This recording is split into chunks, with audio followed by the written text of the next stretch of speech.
This is Jack from tofluency.com and welcome to this audio lesson where I'm going to teach you around 50 phrasal verbs, and I'm going to do it in a way that is a little bit different than probably what you're used to, because we are going to listen to a story about a guy called Dave who lives a very interesting life, or at least I think it's interesting.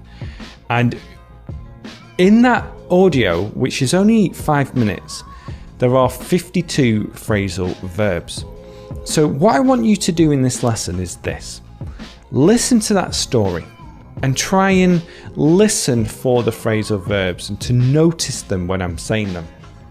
And then continue with this audio lesson, because I'm going to highlight and go through, which is a phrasal verb, to go through the various phrasal verbs that we use, explain what they mean, and where relevant, give you more examples. And then after you've done that, I want you to then go back to the part of the audio which is going to just give you the story. So listen to the story again, because you'll be amazed at how much better you understand it after going through the lesson. And then if you want to as well, search for this on YouTube, 52 phrasal verbs to fluency. Search for it on Google as well, because I have a written lesson so that you can watch the video and also see the examples written down. To write down something, which is a phrasal verb we're going to learn. There's some good ones here, some very common ones, some ones that you'll only use in specific circumstances, and then some ones that I just think are fantastic that you probably don't know, and a lot of those come near the end. Things like to write things down, stay out longer, to run into, cut back on, etc. So yeah, I hope you enjoy this lesson. Here is the audio story. Today is Tuesday, or Tuesday in American English, and Dave's alarm goes off at 4:30 a.m. As soon as he gets up, he turns on the coffee machine. But today he has run out of cream. He usually likes cream in his coffee, so he's not had the best start to the day. But he drinks his coffee anyway, and now it is time to work out. Now, most people, if they work out in the morning, they'll just do a few exercises. But Dave is different.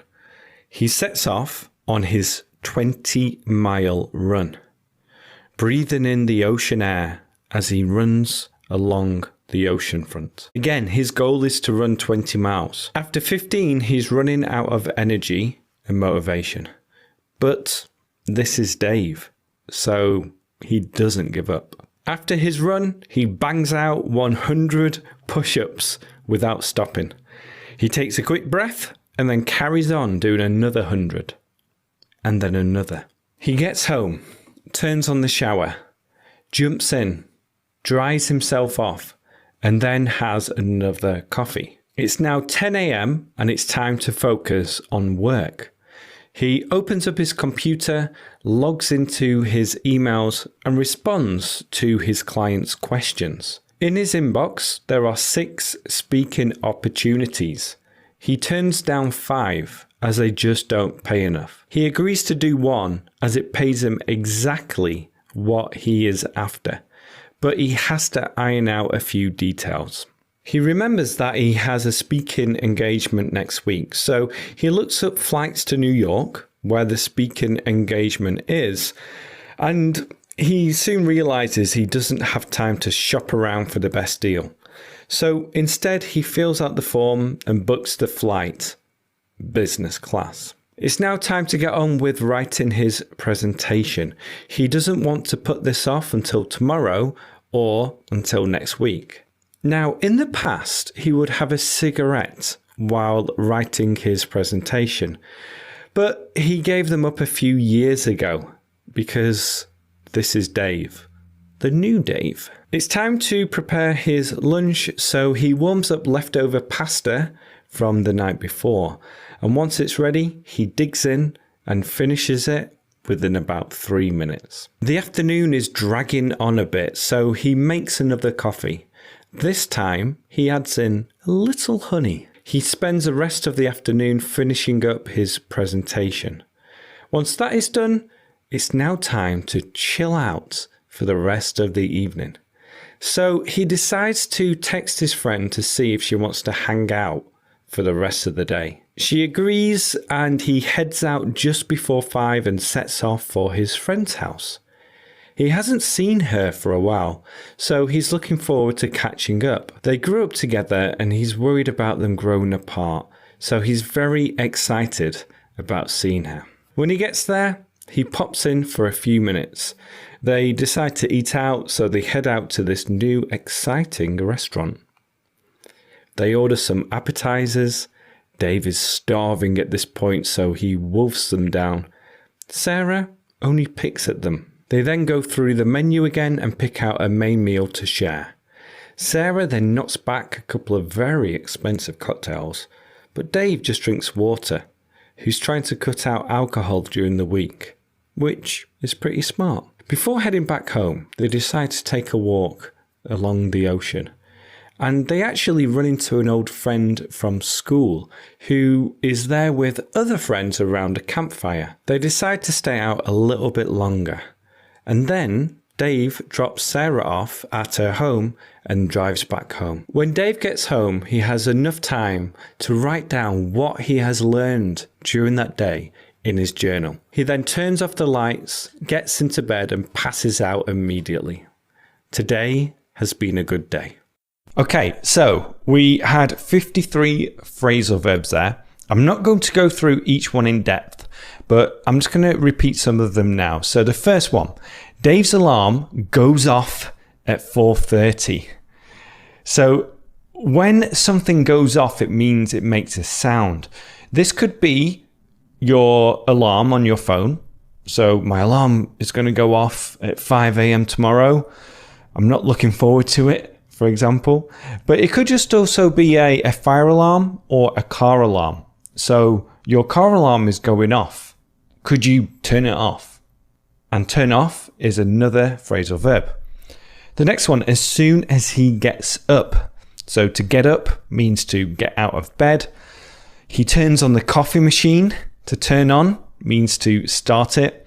You can turn on a light, turn on the TV, turn on anything really. Anything that has a switch. The next one is a great one. To run out of something. And in the story, I said he runs out of cream. Now, if I have coffee or tea, I actually gave up coffee a year ago now. But when I have tea, I like to put cream in it or some milk. So cream is that really thick style milk, which is great in coffee and tea. But if you run out of something, it means you don't have any remaining. So it means that you don't have any left. And you can use this a lot in the present continuous. We're running out of cream. We're running out of time. We're running out of gas. Let's stop soon. Now, Dave is a big fitness fan. And I said in the story, it's time to work out. And to work out means to exercise. To exercise. An example is, I haven't worked out much this week. I haven't worked out much this week. Now, you don't really use this for sports or walking. It's mainly used when you want to do exercise, like go to the gym or maybe go for a run as well, but mainly going to the gym. I then said he sets off on his 20-mile run. So to set off means to start a journey. So you can say, we need to set off early tomorrow.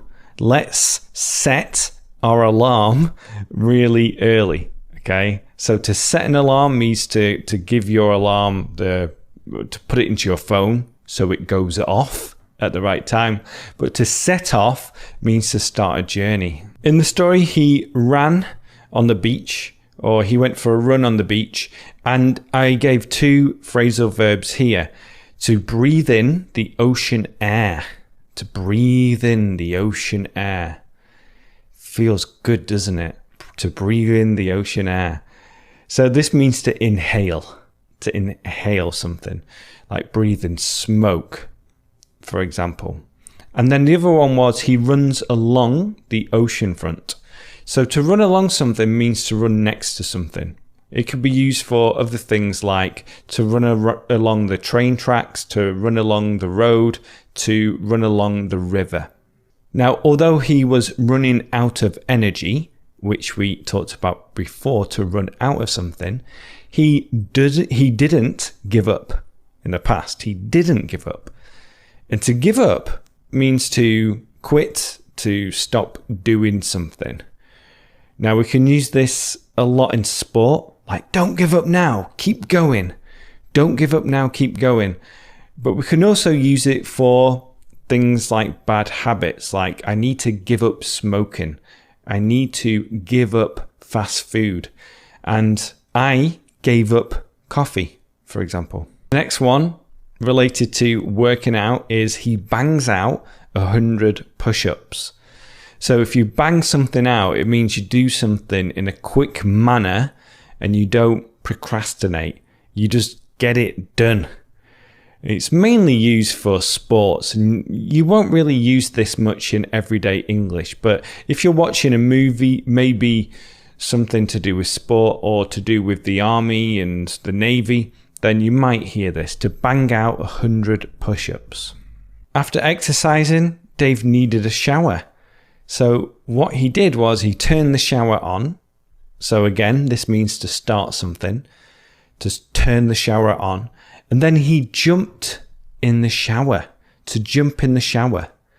And this just means to get in the shower. And I use this nearly every time I'm telling somebody I'm going to have a shower. I'm saying, I'm just going to jump in the shower. And it does suggest that you're going to have a quick shower, to jump in the shower. I'm just going to jump in the shower. I won't be long. So after getting out of the shower, he decides to do a little bit of work and he opens up his computer. Now, you can imagine this in your head. You can picture what is happening here. Imagine you have a laptop, it is in your bag, and simply you just open it up. So you don't say open a computer, you say open it up. And you can also use this for presentations or files, like open up this file, open up this presentation. So open up something is used a lot with computers and work. Now, the next thing he does is he logs into his emails. He logs into his emails. This is where you enter your username and password to access your emails. And sometimes when somebody buys one of my courses, I get an email saying, I can't log into my account. I can't log into my account. So I help them log into their account. Now, Dave is in demand for his services, but he turns down 5 offers. And to turn something down means to refuse to do it. So he turns down 5 offers. He refuses to do it. He says no to those offers. Now, think about a job that you apply for, but it's not quite right for you because of whatever reason. Maybe they don't pay you enough. You can say, oh, I have to turn that job down because it doesn't pay well enough. I have to turn that job down. Now, the next one is fantastic for business English, to iron out a few details. So he has an offer, but he has to iron out a few details. And this means to resolve or to agree to some details. So often when you are agreeing to something, signing a contract, if you are an independent contractor, you might have to iron a few things out, which means say, okay, I'll do it if you do this. Or let's do it, but I need to do a bit of this. So that means to iron stuff out. Now, the next thing he has to do is find some flights to New York. So he looks up flights to New York. To look something up, you probably already know this from using a dictionary and to look up new vocabulary in the dictionary. But we can use this for lots of things, to find information about or to research something. Often I am with my wife and I say, can you look up something for me? Because you're on your phone. Can you look up what time we have to leave tomorrow? So this just means to research something, to find more information about something.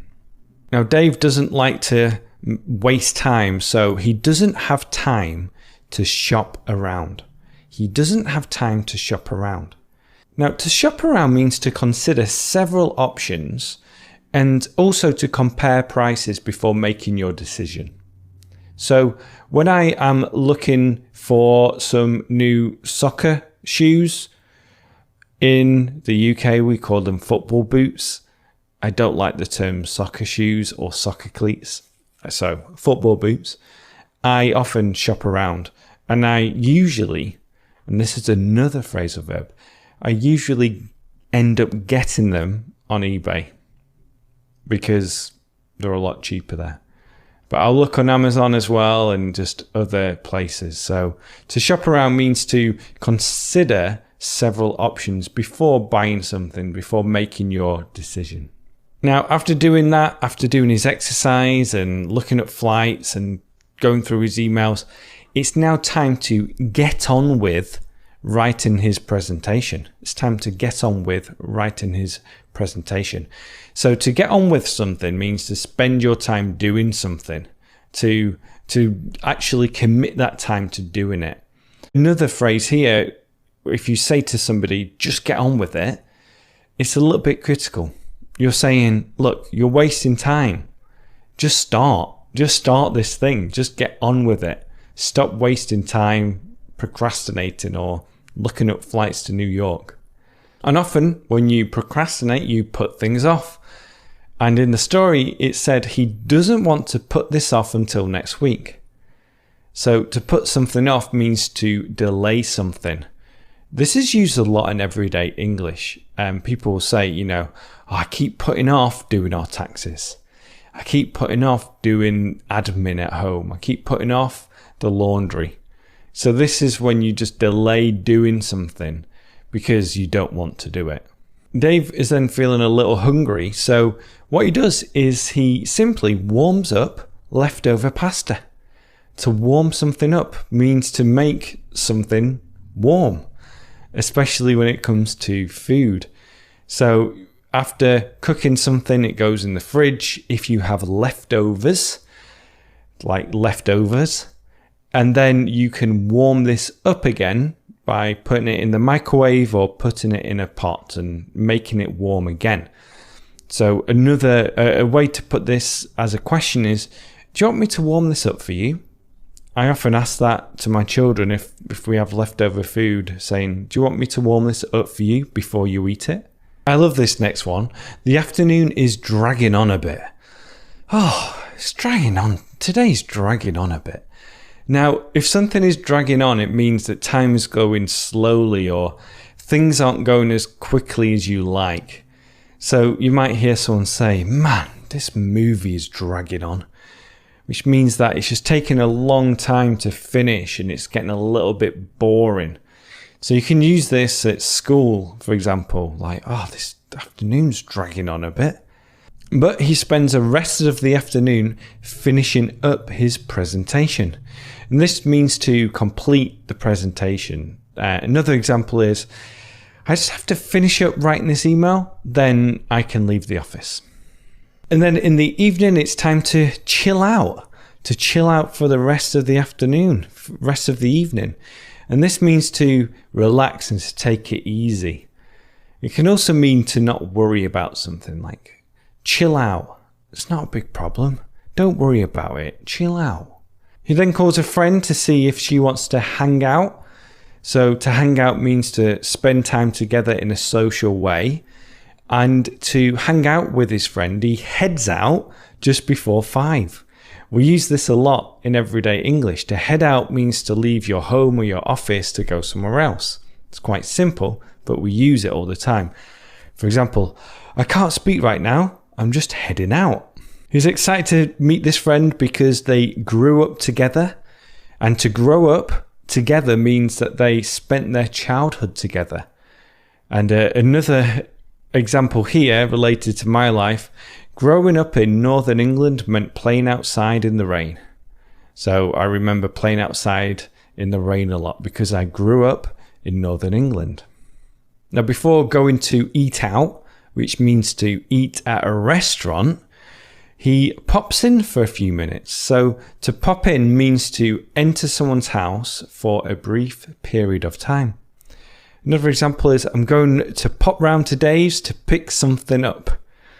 Do you notice that other phrasal verb there? To pop round, to pick up something. So we can use pop round as well as pop in. So after getting their appetizers, which Dave wolfs down, which means he eats very quickly, whereas Sarah only picks at them, which means she eats them very slowly, they then go through the menu again. So this means to look at the menu again to see what's on offer.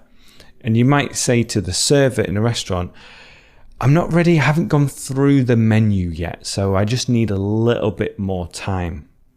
But after they do that, they pick out a main meal to share. So this means to choose something, to pick something out on the menu, to choose something. Another example is, she takes forever picking out an outfit. She doesn't know what to wear, and she takes forever picking out an outfit. Dave is trying to cut back on alcohol during the week. This means to reduce the amount of alcohol he drinks. So another example is, I've cut back on sugar recently. I've reduced the amount of sugar I want to eat. But what happens later on is they run into an old friend from school. So this, to run into somebody means to meet somebody you know by chance. I often say to Kate, guess who I ran into today? And Kate is my wife. Guess who I ran into today? And then we play a little game. She'll say, male or female? I say, male. And then she says, oh, do we know them from football? I say, yes. And then she has to guess who I ran into. It's a fun game. I like playing it. But after running into a friend from school, they decide to stay out a bit longer, to stay out. So to stay out means to remain out of the home for a bit longer. Another example of that is, I couldn't stay out late on a school night when I was younger. I couldn't stay out late on a school night. So we're getting close to the end of these phrasal verbs now. Just stay with me, because Dave drops Sarah off at home.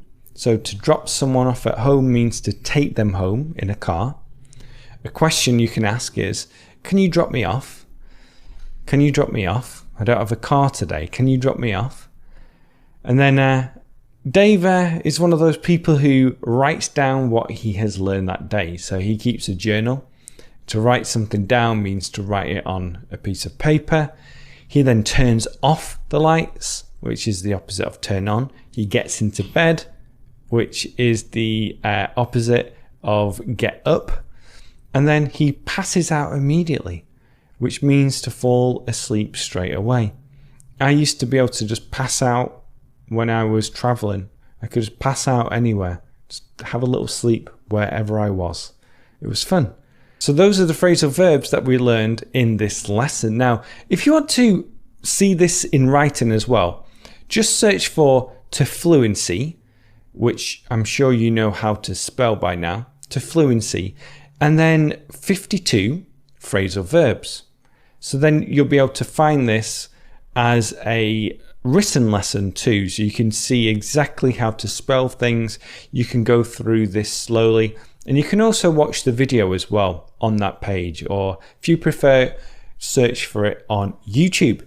And while you're on my website, just click the blue box or the blue banner at the top where you can get a free book. It's called the 5-Step Plan for English Fluency, and it just goes through how to learn English in a meaningful way, where you are focused on using the right methods to improve your English. And it's also going to give you the motivation and the resources so you can actually think about your goals and think about how best to learn English in a way that's going to be beneficial for you. So definitely check that out, and then be sure to like this podcast, leave a review if you can, if you're on a platform that allows you to do that, and share it with your friends. Okay, thank you for listening, and I'll speak to you soon. Bye bye.